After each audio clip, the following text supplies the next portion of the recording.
अल्लाह इसके गुनाह माफ फरमाए।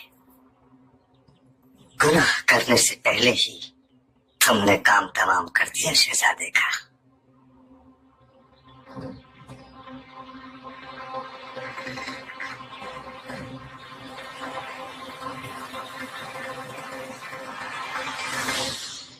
ये शाही जंजीर बजाते खुद सुल्तान अलाउद्दीन की खिदमत में पेश करना, ताकि इसकी मौत का यकीन हो जाए और सुकून मिले उन्हें। और शहजादा शहीर साहब, उसका क्या होगा? वो तो अभी महल में है, उसे भी जल्द से जल्द मार दो आरफी।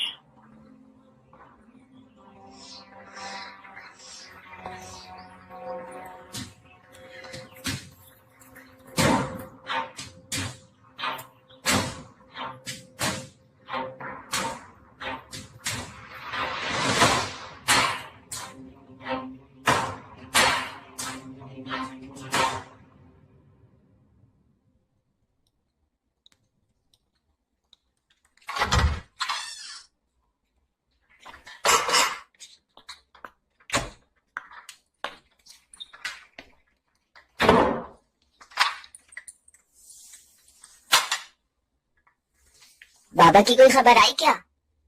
जी नहीं शहजादे, लेकिन इतना जानती हूँ कि एक शख्स है जिससे उनकी खबर मिल जाएगी।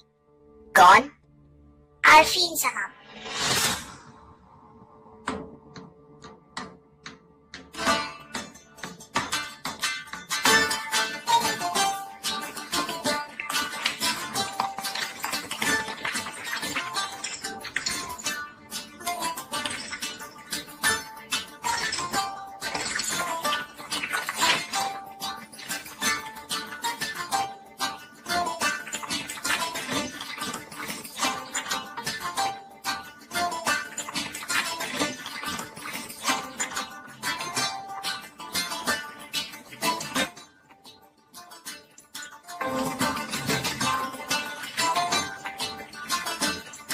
हम हर हथकंडा पर हुए काल ला चुके हैं कार्दिनाल आली खादर।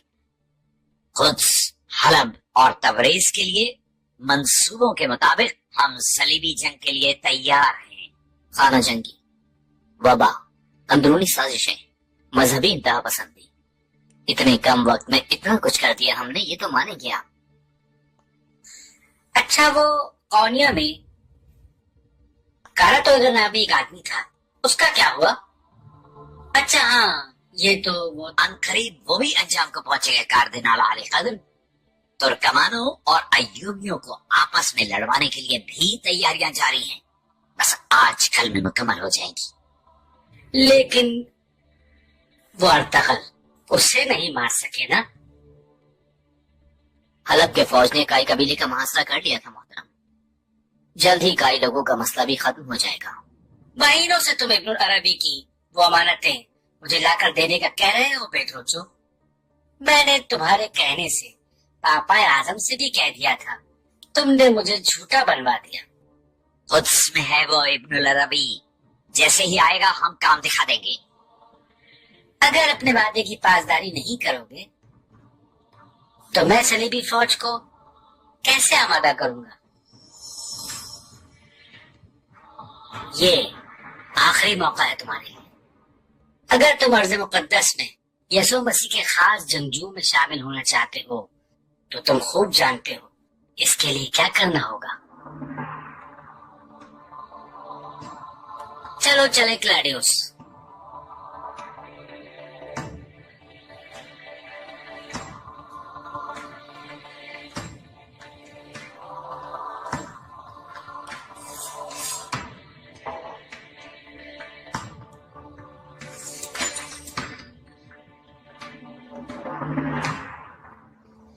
ये मुकद्दस अमानतें क्या है मेरे आका? इफ्तालिया, कार्दिनाल के मसीह करीब होना होगा तुम्हें। उसके हर इकदाम से मुझे बाखबर रखना, इस तरह वो मेरी भतीजी पर भी बुरी नजर नहीं डाल सकेगा। इसे कहते हैं एक तीर से दो शिकार। जैसे आपका हुक्म मेरे आका। तेतुश, तुम भी इस क्लाडियोस पर नजर रखो। हमें पागल समझा हुआ है इन मक्कार लोगों ने।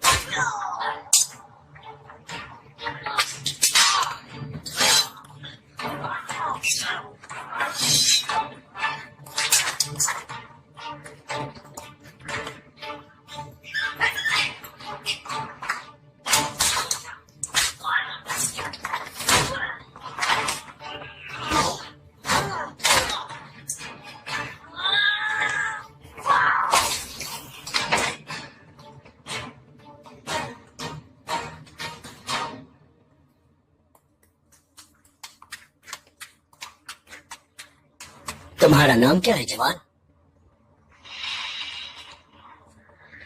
यहूदा। यहूदा यहूदा।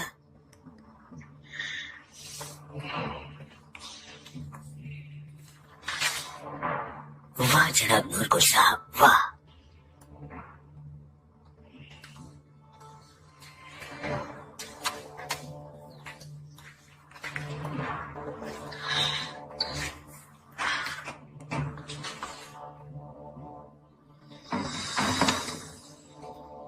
खुदावन तुम्हारा निगहबान हो क्लाडियस। इब्न रबी की मौत और वो मुकद्दस अमानतें हमारी राहें रोशन करेंगी। तुम पर पूरा भरोसा है मुझे। आपका सर नीचा नहीं होने दूंगा मेरे आका।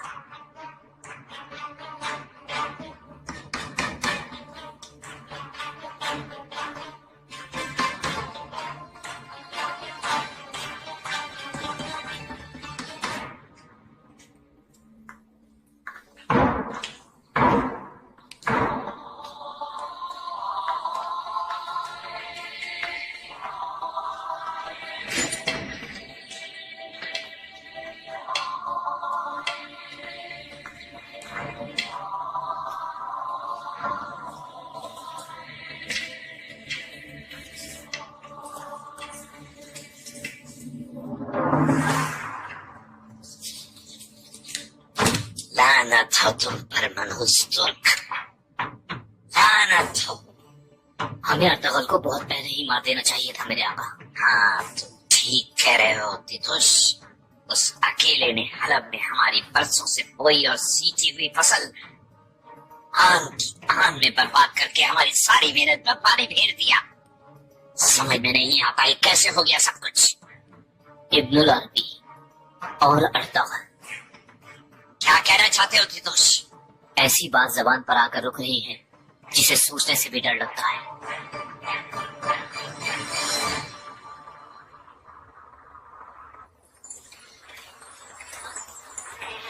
ये देखो, ये सब है ये। बस ऐसे ऐसे करके नर्म कर लो।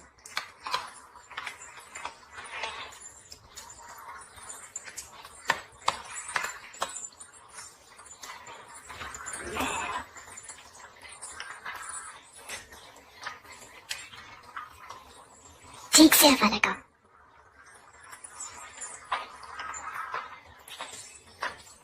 जरा खींच कर बना। तकलीफ भुलाकर इतनी जल्दी खड़ी हो गई शहनाज।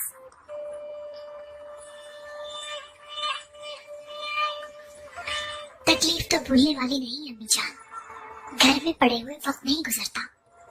काम पर इसीलिए आ गई हूँ कि किसी तरह दिन तो कट जाए। सही कह रही हो, दुख तो बहुत बड़ा है। अब तुम इस हाल में कालीन गांव में सही से काम तो नहीं कर सकोगी। तो आज से यहाँ पर रोशनी संभालने की काम।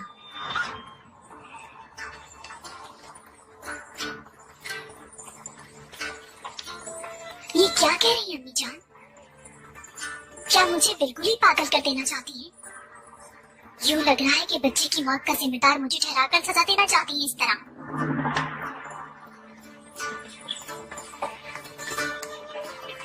शहनाज, मेरे फैसले पर सवाल उठाने की हिम्मत कैसे होगी तुम्हारी? हाँ, याद में रहो अपनी। आज से तुम किसी काम को हाथ नहीं लगाओगी। यहाँ जाकर खेमे में आराम करो और दोबारा उम्मीद से होने के लिए सेहत बेहतर करो। अपने आराम का बहुत ख्याल रखो तुम।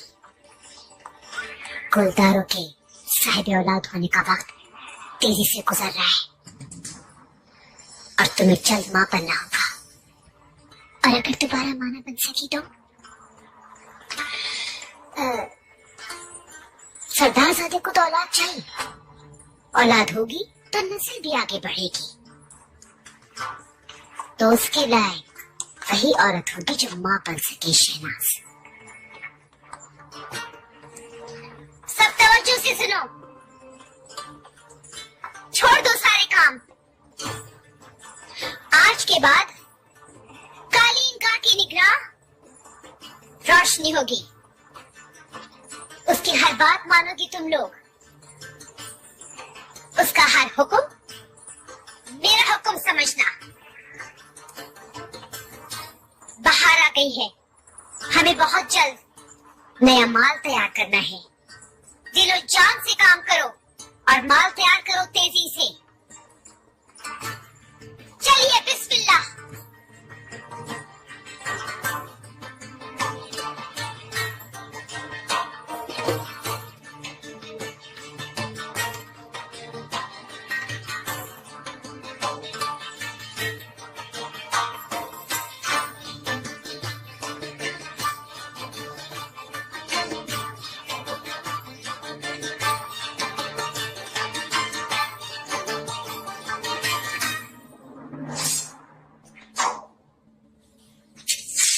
कुर्दूलो आया है आका। फौरन भेजो उसे। मेरे आका, काई कबीले और अतगल को रास्ते से हटाने के लिए सबसे बेहतर मौरा ये आदमी है। कम से कम ये नासिर की तरह अहमक तो नहीं है।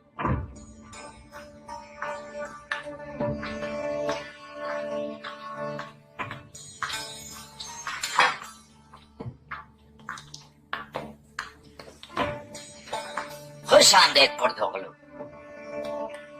इफ्तालिया और तितुस से तो वाकिफ ही हो। तितुस? इफ्तालिया? सुना था तुम आग में जलकर मर गई थी। तो यानी मेरी ये चाल भी कामयाब रही। खुश आमदीद कुर्दोगलो। जानता हूं तुम यहाँ क्यों आए हो कुर्दोगलो। अगर हालात तुम्हारी सोच से भी ज्यादा गड़बड़ हैं। अर्तगल नासिर को अपने पड़ाव ले गया है। मैं नहीं समझता इससे भी बड़ी कोई गड़बड़ हो सकती है। बदकिस्मती से अर्तगल जो चाहता था वो कर गुजरा। तो आप कुछ नहीं कर सकते इन हालात में। तेतुश,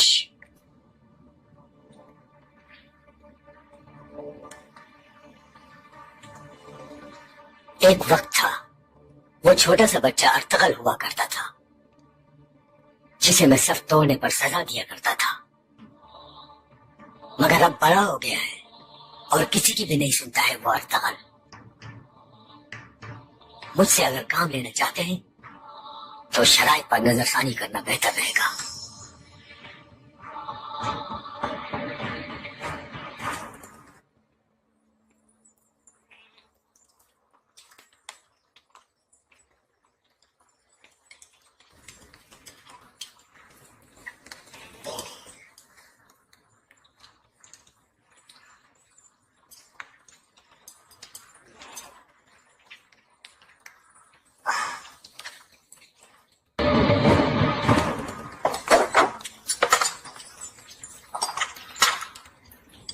अस्सलाम वालेकुम। वालेकुम अस्सलाम सरदार। खुश आमदीद।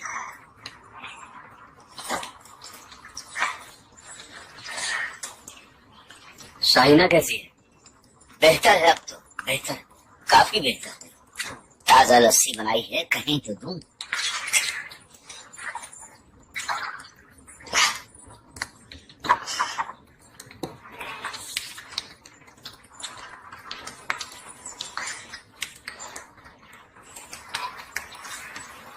कुर्दोगलो के बारे में तुमने जो कहा था उस पर गौर कर रहा हूं मैं।